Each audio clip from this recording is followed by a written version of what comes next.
We started the show talking about the coaches and GMs at the Combine, and they're there to answer questions, but really not answer the questions. They want to give you sort of the feeling that they answered the question. And I was watching yesterday, and Judy Battista, the senior national columnist and co-host of the Insiders on NFL Network, did a great job. And she did a great job because she kept it really simple when you would have a coach who would talk about what they need to do next year. The Bengals' Zach Taylor telling everybody, hey, we can't have a slow start. And then, we got to make sure we don't do that. And then I think Judy just said, how? And you could just see the look on his face like, wait a minute, we're not supposed to ask tough questions like that. And I said to Fritzy, reach out to Judy because I appreciate that. It was a right to the point question. Don't let him reload there. And I loved it. So thank you for doing that.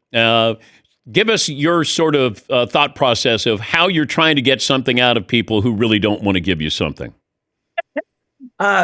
Well, I mean, I really wanted to know the answer myself, because we always talk about, like, in the case of the Bengals, slow starts, like we talk about it, like, I feel like every year. And so I was like, how do you, like, you got to get over this. This is what's stopping you from getting there. And so, I mean, why wouldn't you ask that question? Like, well, what are you going to do? To his credit, he answered the question, right? He said they're looking at all aspects of the off-season program and changing training camp and everything. So I give Zach a lot of credit for actually answering the question. Now, you were talking to not only Zach Taylor, Andy Reid, Omar Khan, Troy Vincent, Rich McKay for the competition committee. We'll get to that, the tush-push competition committee, in a moment. But what is the number one overriding question aside from the tush-push at the Combine, in your opinion? Well, aside from the rules stuff, it's just the quarterback musical chairs. What's going to happen with Matthew Stafford? What about Aaron Rodgers? What are they going to do with Sam Darnold in Minnesota? They're going to franchise tag him. They're going to try to sign him. So I think just there's so many teams that need quarterbacks. There's just not that many of them, especially there's not that many top level ones in the draft. So how are all of these veteran quarterbacks going to move around? Kirk Cousins is another one. That's really, I think, the dominant topic here. If I'm a Rams fan, how nervous should I be? I think they still want Matthew Stafford. I think the question is, can they, come to an agreement on the money? There's no question there is interest in Stafford outside of Los Angeles, right? I mean, there, again, so many teams that need quarterbacks. So there will be a market. The Rams ideally would like to keep him, but the Rams and Stafford are like on different timelines, right? They have a otherwise very young roster that is ahead of schedule. I mean, they were ahead of schedule last season, getting into the playoffs, and they've got this, older, still very, very good and productive quarterback, but they're just not aligned on the timeline. I still think he will end up staying in Los Angeles, but I feel less certain of that than I did, a week ago. Yeah, because we keep saying, or I hear analysts saying, hey, a team that's ready to win now needs Matthew Stafford. I go, well, the Rams are ready to win now. Yes. So the Rams should acquire Matthew Stafford. Like I would say, it's not my money, but 2 years, $100 million or whatever. Right. Can you keep it friendly and keep him because you're a few plays away from being in the NFC title game when you would have hosted the title game?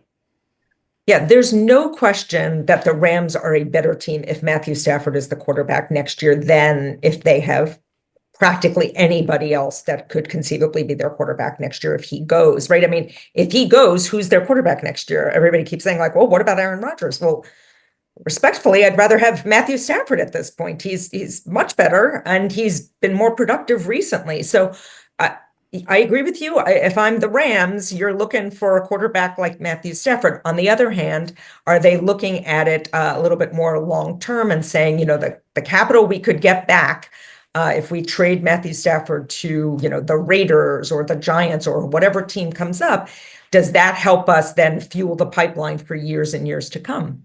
We'll see. It's strange when the Colts talked about there's an open competition at quarterback. And the first thing I thought of, Judy, was Matthew Stafford. Play half the season, half your games indoors. That's a team that won 8 games. They've taken a chance on Matt Ryan and Phillip Rivers before. He's a better version of those quarterbacks, it feels like. And he might be worth 2 wins to get you into the to the playoffs. I don't know if they've officially bailed on Anthony Richardson, but it just, the fact that it's an open competition, is it truly an open competition with the Colts?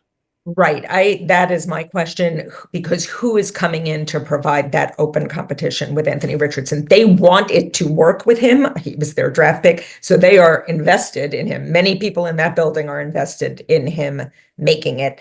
And so I do wonder, when you look out there, again, who are they going to bring in as the veteran, right? They had Joe Flacco. Like, who are they bringing in who is a real competitor to Anthony Richardson? And keeping in mind that ultimately, yes, maybe it's an open competition, but what they really want is to spur Anthony Richardson to raise his level.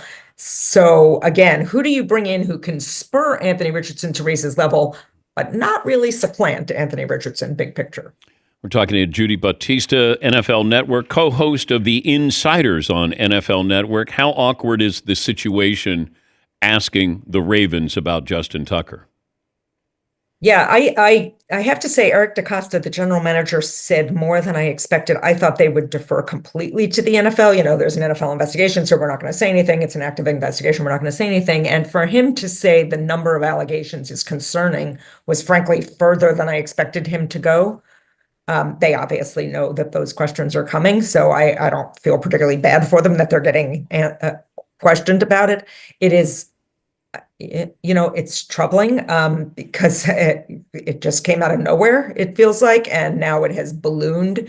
The number of allegations just is growing and growing and growing. And again, the NFL is investigating. And I mean, as a football player, he is an all-time great.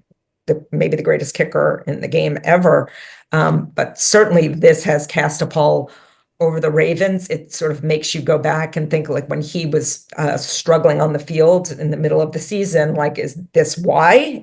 We don't know the answer to that, but you do wonder what the Ravens are going to do, because he was struggling at kicking. Now there's this. Does this give them the opening to move on from him?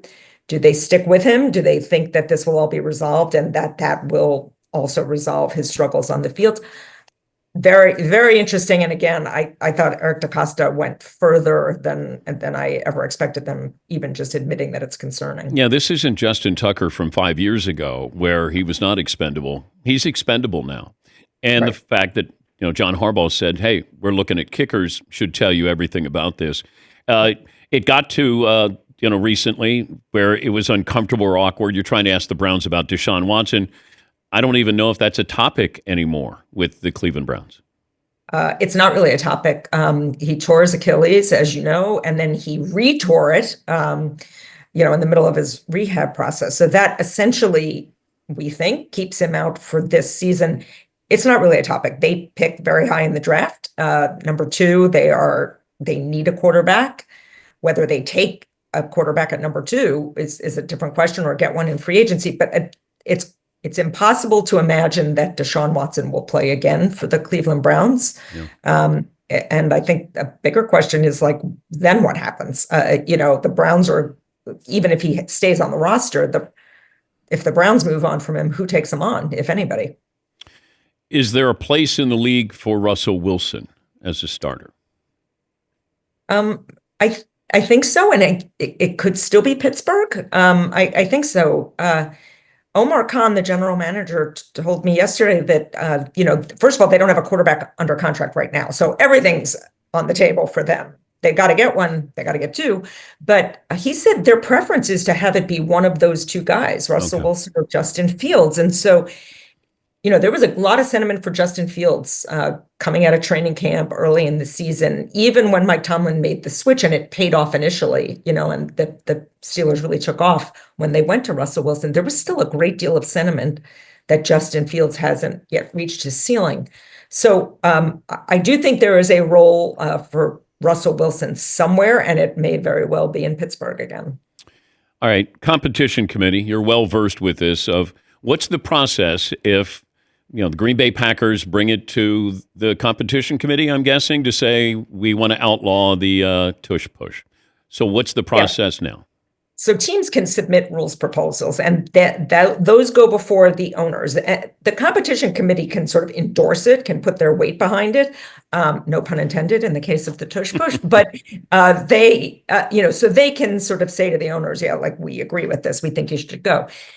Here's the thing about that play. There is no real injury data on it, which is a good thing. There haven't been injuries. It's just not run that often. So there's not a wealth of injury data on it. If there were serious injuries happening on that play, there is no question the league would say, we got to get this play out of the game, the same way as you've seen other plays get removed from the game because of injuries.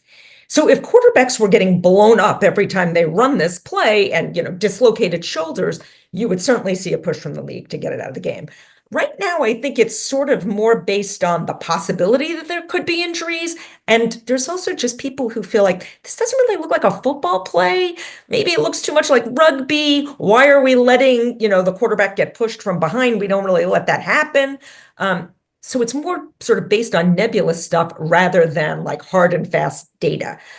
You need 24 votes from ownership to change rules. That is a high bar for everything, even things that you think are no-brainer rules changes. 24 votes to get them agree on anything is hard.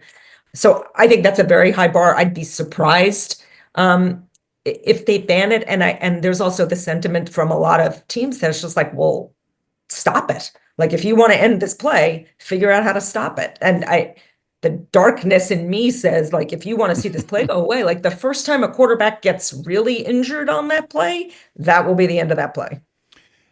Yeah, I don't understand why the NFL brought back that you could push somebody from behind, in 2005? I don't know what the impetus was for that.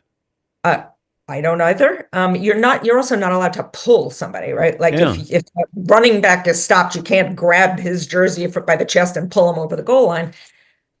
Look, I mean, the Eagles found a niche in the rules that they could exploit, and they're outstanding at it. And let's be honest, part of the reason that teams want to get rid of it is A, their defenses can't stop it, and B, their offenses are not adept at running it themselves.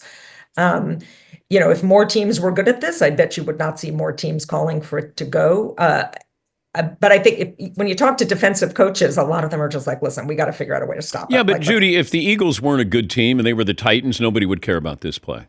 That is correct. The fact that it is so effective and that they are scoring so many touchdowns on it is why it has attracted attention.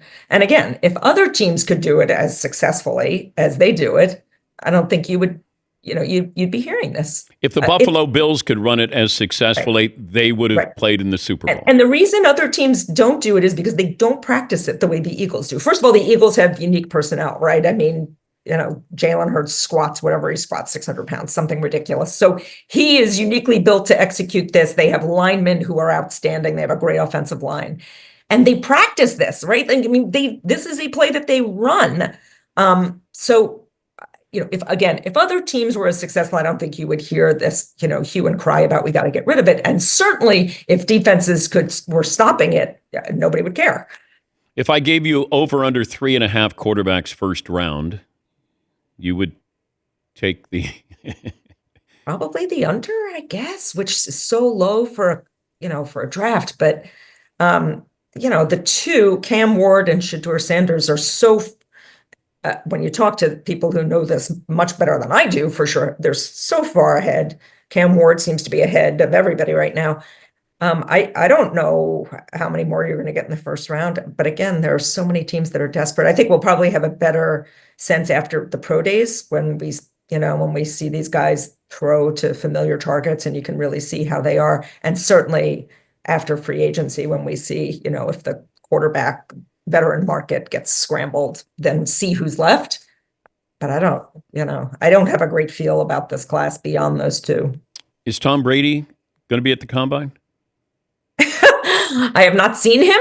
He is from everything everybody has said, he's very involved, though, in Raiders decision-making, which is exactly what Mark Davis said he wanted when he brought him on as a minority owner, that he wanted him involved in decision-making, especially selecting the next quarterback.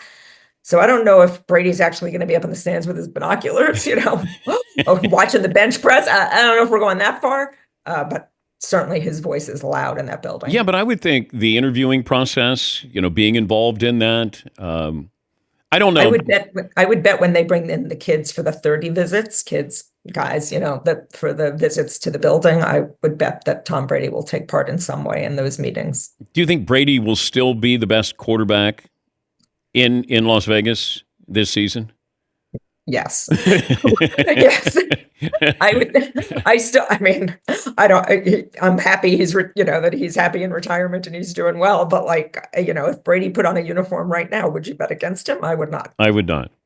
Judy, keep asking how and why and just simple questions. One word. Great. But thank you for joining us. Thank you, Dan. My pleasure. That's Judy Battista, senior national columnist, co-host of The Insiders on NFL Network.